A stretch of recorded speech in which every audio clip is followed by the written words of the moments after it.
As we barrel towards our 60s, we've become more intentional about where we spend our money. Today we are sharing 5 things we absolutely refuse to spend money on as extreme minimalist late 50s Gen Xers.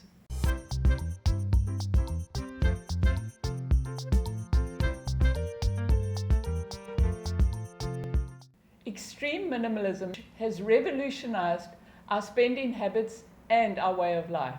But before we tell you about the 5 things we booted off our budget, let's talk about how we got there. It all started about 3 years ago when we decided to give furniture-free living a try. At first, this was just one of herself's lifestyle experiments, which I'm always a little bit reticent to try. But we soon realized that it had a ton of benefits, so we decided to stick with it. So for now, let's get into those 5 things we no longer spend money on. Embracing a furniture-free lifestyle eliminates major expenses. Have you seen the price of a good couch lately? I mean, it's crazy.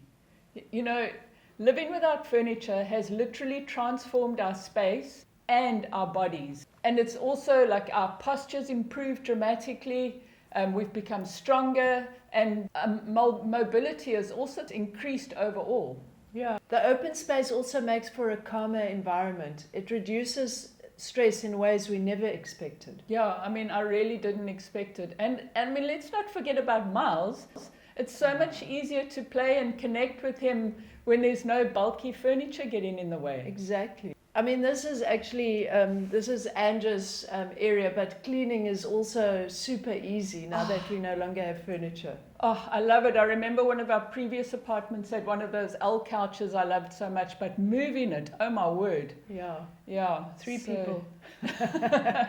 We know it sounds extreme, but the benefits have been incredible for us. Yeah. So we both used to buy clothes for our image. Yeah. No practical thought behind our purchases at all. Just how we wanted to look. Yeah, exactly. If it had a label, we'd buy it. That was the end of the story. Levi's, Diesel, or whatever. And in my case in particular, if it meant getting deeper into credit card debt, who cared? I did it anyway. Yeah. These days we're really much more intentional about the clothes that we buy. Yeah. We've simplified our choices, and a lot of it is to reduce our environmental impact as well. And even though it's much cheaper, we absolutely refuse to buy fast fashion. Yeah, that's not even an option anymore. Yeah. I mean, that is like, it's bad for the environment, it promotes slave labor, and it's bad for your budget anyway, even though it's cheap, because you have to replace those things so quickly. So no, it's off the buying whatever. One wash and it's a lappy. Yeah. Next is expensive cosmetics. We've pared down our skin care routine to the bare essentials, and it's really working for us. Yeah, I mean, it doesn't only save money, but it also reduces bathroom clutter and obviously exposure to unnecessary ingredients or chemicals in the product. Yeah, I mean, this is something we learned later in life, but proper skincare actually comes from within. It's not only an outside thing. Yeah. When we were younger, we'd spend huge amounts of money on fancy cosmetics and then eat badly, smoke, and not bother to drink water. At all. I mean, I literally remember drinking nothing but instant coffee. Crazy. Yeah. So nowadays, we do the opposite. We eat well, we drink lots of water, and we only spend a minimal amount on moisturizer and cleanser.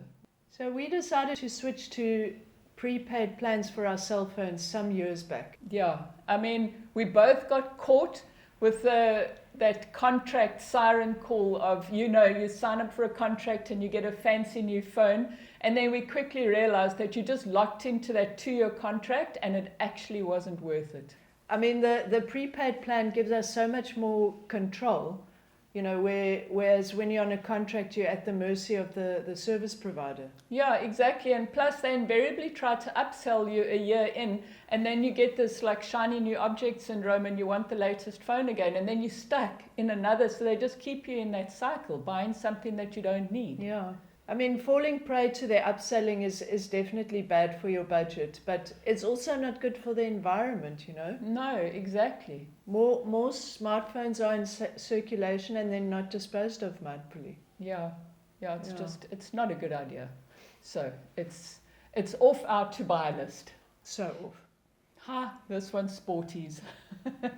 So I do miss this one a little bit, but I do refuse to spend money on it, and that's root touch-ups. Yeah, I mean, I've been actually getting progressively more grey as the years go. This started like in my early 30s, but I'm really happy with the way my hair looks, and I'm fortunate, I get that, because a lot of people don't enjoy their grey hair, so I'm lucky, but...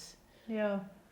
I've always enjoyed colouring my hair. I used to be quite out there when I was younger, but those like regular appointments to cover up the growth, it just blew the budget every time. Yeah, I mean, it was every 6 weeks, and Yeah. it was expensive, and it was time consuming. I mean, hours in that hairdresser chair. Yeah, I mean, it was never less than 3 and sometimes up to 6. Oh, Crazy. my word. So nowadays I colour my hair in a way that allows for natural grow out. So that means I don't have to go back as often. Yeah, it saved us a ton of money, and it saved you a ton of time as well. Yeah. I mean, you're not at the hairdresser nearly as often anymore.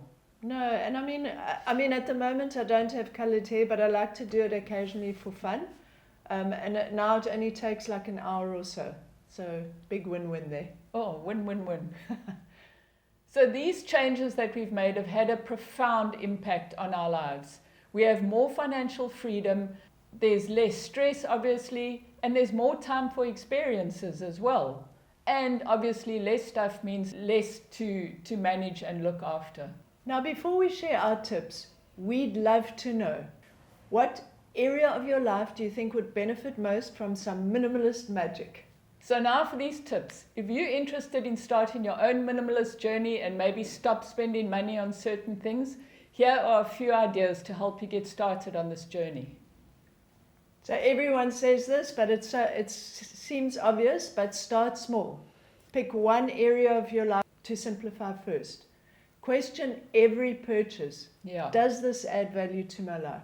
Exactly. That's such an important thing. It's got to add value. Next, focus on experiences rather than possessions. And remember that minimalism looks different for everyone. So find out what works for you. We'd love to hear about your experiences with minimalism. What unnecessary expenses have you been able to cut out of your life? Yeah. And if you're feeling it, please give this video a thumbs up and subscribe for more tips on embracing extreme minimalism. Well, our version of it anyway. Thanks for watching, and we'll see you in the next video. Bye! Bye!